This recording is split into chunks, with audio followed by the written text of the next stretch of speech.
नमस्कार सभी को, मेरा नाम अरुणिमा शर्मा है और हाल ही में मैंने प्रथमा यूपी ग्रामीण बैंक में ज्वाइनिंग ली है एज एन ऑफिसर स्केल 1। तो आज मैं अपना एक्सपीरियंस आपसे शेयर करूँगी, स्पेशली जो मेरा फर्स्ट डे का एक्सपीरियंस रहा था बैंक में, उससे शेयर करूँगी क्योंकि वो एक्सपीरियंस आपके लिए बहुत इंपॉर्टेंट होगा। और सबसे पहले तो मैं ये बता दूँ कि अभी तक हमें कोई भी ज्वाइनिंग लेटर नहीं मिला है। जैसे हम सुनते हैं ना कि ज्वाइनिंग लेटर आ गया है, वो चीज़ अभी तक नहीं मिली है। 3 अगस्त को हमारे पास मेल आया था कि 22 अगस्त को आपको प्रथमा यूपी ग्रामीण बैंक के मुरादाबाद के रीजनल ऑफिस में आपको रिपोर्ट करना है सुबह 10 बजे। तो ये 3 अगस्त को मेल आया था, फिर 22 अगस्त को हम आ गए थे और सुबह 9 बजे ही मैं आ गई थी। बैंक के बाहर मैं 9 बजे ही आ गई थी और 10 बजे तक हमने रिसेप्शन पे वेट किया था और 10 बजे हमारी एंट्री हुई थी अंदर रीजनल ऑफिस में। तो उसके बाद फिर हमें बस एक लेटर दिया गया था जिसमें ये लिखा हुआ था कि 22 अगस्त को हम ज्वाइन कर रहे हैं और अपना नाम उसमें फिल करना था, डेजिग्नेशन और सिग्नेचर करने थे और नंबर भी। तो ये चीज़ बस हमें, प्रिंटेड लेटर था, ये चीज़ बस हमें करनी थी। उसके बाद हमारा इंट्रोडक्शन हुआ। जो एचआर वगैरह थे उनसे हमारी बातचीत हुई, उन्होंने हमारा इंट्रोडक्शन लिया, बैकग्राउंड पूछा कि आपकी बैकग्राउंड क्या है, क्या क्वालिफिकेशंस क्या है, क्या आपने पास में जॉब किया है, इन सब चीज़ों के बारे में पूछा। तो ये सब हमने बताई, ये सब बात बताया और उसके बेसिस में उन्होंने डिसाइड किया कि इनको कहाँ रखना चाहिए।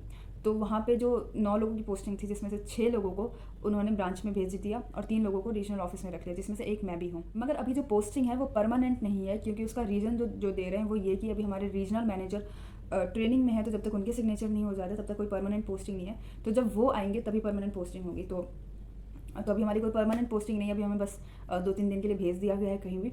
अभी जब तक आरएम नहीं आ जाते हैं तब तक हमारी कोई परमानेंट पोस्टिंग नहीं हुई। परमानेंट यानी कहीं प्रॉपर पोस्टिंग नहीं होगी। अभी एम्प्लॉय नंबर नहीं हमें मिला है, अभी हमें आई कार्ड नहीं मिला, अभी हमें कुछ भी नहीं मिला है। इनफैक्ट अभी हमें सैलरी भी नहीं मिलेगी। जो अगस्त तक की सैलरी हमारी बनती है वो भी हमारा एरियर में डाल दिया है, वो भी हमें मिलेगा अक्टूबर में जाके मिलेगा। वो मैंने, क्योंकि मैं एचआर डिपार्टमेंट में ही बैठती हूँ तो मैं सुन लेती हूँ सारी बातें। और मैंने एक और बात सुन ली कि जो भी न्यू पोस्टिंग है उनको हमें गांव में भेज देना चाहिए, तभी वो काम करेंगे, अदरवाइज वो काम नहीं करेंगे। ज़्यादातर लड़कियां आई हैं तो वो थोड़ा परेशान है कि लड़कियां आई हैं तो उनको गांव में कैसे भेजें और ये चीज़ें। तो वो सोच रहे हैं कि भेज दो, लड़कियां आई कोई भी है, इनको गाँव में भेज दो तभी वो काम करना सीखेंगे। तो ये भी बात मैंने सुन ली, क्योंकि मैं एचआर में बैठती हूँ। तो ये चीज़ बहुत इंपॉर्टेंट है आपके लिए भी कि अगर आप बैंक में जा रहे हैं, कहीं भी काम करने जा रहे हैं, तो अपना इंप्रेशन एचआर पे ज़रूर अच्छा रखें, क्योंकि वो मे भी आपको जॉब से तो नहीं निकालेंगे, हमारे बैंक में जॉब से तो नहीं निकाल सकते हैं, लेकिन आपकी पोस्टिंग उनके हाथ में है। तो एचआर से अपना इमेज जो है आपकी वो ज़रूर अच्छी रखें। तो मैं तो अभी एचआर डिपार्टमेंट में ही बैठ रही हूँ, जो मेरी बातचीत है वो एचआर से ही है। मगर देखते हैं पोस्टिंग कहाँ मिलती है, अब वो तो उनके हाथ में है, जो भी होगा सही है। ज्वाइनिंग अगर नहीं होती है तो आपके पास कोई काम नहीं होता है, आपके पास कोई काम असाइन नहीं करते हैं। तो ये चीज़ आपको रखनी है कि अगर आप वहाँ पर जा रहे हैं तो आइडियल ना बैठे, अपनी तरफ से बात करें, पूछ ले काम, ठीक है। अगर आप एक्टिवली परफॉर्म करेंगे तो आपको टास्क शुरुआत में ही असाइन होने शुरू हो जाएंगे, आप लोगों की नज़रों में आ जाएंगे।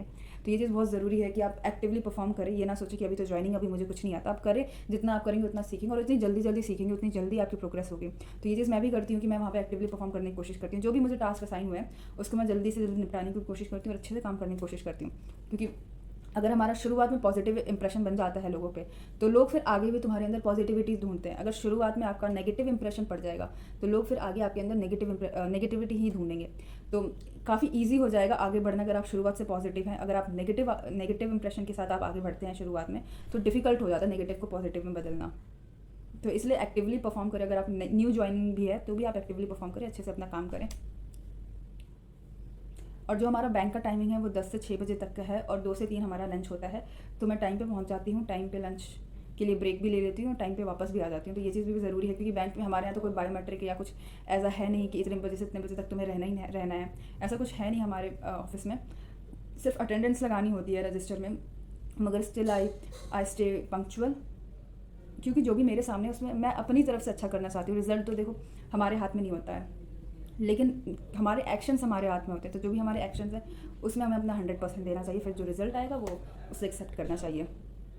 और कई सारे केसेस भी आते हैं, जैसे मैं वहाँ पे हूँ तो मैंने एक केस, काफ़ी सारे केस आते हैं, उनमें से एक जो काफ़ी इंटरेस्टिंग लगा और काफ़ी बुरा भी लगा उस केस को सुनकर, तो उस केस के बारे में बताऊँ तो उसमें एक ओल्ड एज थे, अंकल थे, वो आए हुए थे जिनके ऊपर लोन था 30 लाख का, कि आपको 30 लाख चुकाने हैं, मतलब विद इंटरेस्ट। उन्होंने लोन, उनके बेटे ने लोन लिया था, एक्चुअली में 18 लाख का लोन लिया था किसी बिजनेस में इन्वेस्ट करने के लिए। वो बिजनेस पूरा फ्रॉड निकला था, तो वो पैसे सारे डूब गए।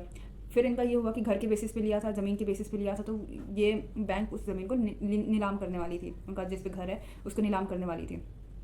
तो 13 अक्टूबर 2021 को उसे नीलाम करना था और 12 अक्टूबर 2021 को उनके बेटे ने फांसी लगा ली थी। तो वो बैंक के चक्कर काटते रहते कि जितना डिस्काउंट आप कर सकते हैं उतना डिस्काउंट कर दीजिए। तो बैंक ज़्यादा से ज़्यादा 24 लाख तक कर सकता है, उससे कम नहीं कर सकता। तो ये सारी चीज़ें जो थी देख के खुद भी बहुत बुरा लगता है कि एक तो उनके बेटे ने सुसाइड कर दिया, उनके सारे रुपए डूब गए, वो भी छोटी मोटी रकम नहीं, 18 लाख डूब गए, उसके आपको 30 लाख देने पड़ रहे हैं। तो ये सारी चीज़ें देख के बहुत बुरा लगता है। लेकिन एज एन बैंक ऑफिसर जो मैंने देखा, जिस तरीके से वो लोग डील कर रहे थे, वो बहुत ही डिफरेंट था और बहुत ही मतलब बहुत ही हमें सीखने वाली चीज़ है। जब हम जर्नी में अपनी आगे बढ़ेंगे तो हमें सीखने पड़ेंगी ये सब चीज़ें कि हम कस्टमर से कैसे डील करें। जहाँ पे हम काइंड होना चाहेंगे, वहाँ पे भी हमें प्रोफेशनली कैसे बिहेव करना है, वो चीज़ हम सीखेंगे जर्नी पे। तो फ़िलहाल तो ये सारी चीज़ें हैं। अभी तक हमने यहाँ पे मैं अभी होटल में रह रही हूँ, अभी पीजी नहीं लिया है बिकॉज फिक्स नहीं है कि यहीं पे रहेगी पोस्टिंग या कहीं और रहेगी, तो इसलिए पीजी अभी लिया नहीं है, मगर देख लिया है, पीजी वगैरह देख लिया है। होटल में फ़िलहाल मैं हूँ, बाकी आगे देखते हैं कि कैसा एक्सपीरियंस रहता है, वो मैं आपसे शेयर करूँगी। तो subscribe, share and like. Thank you.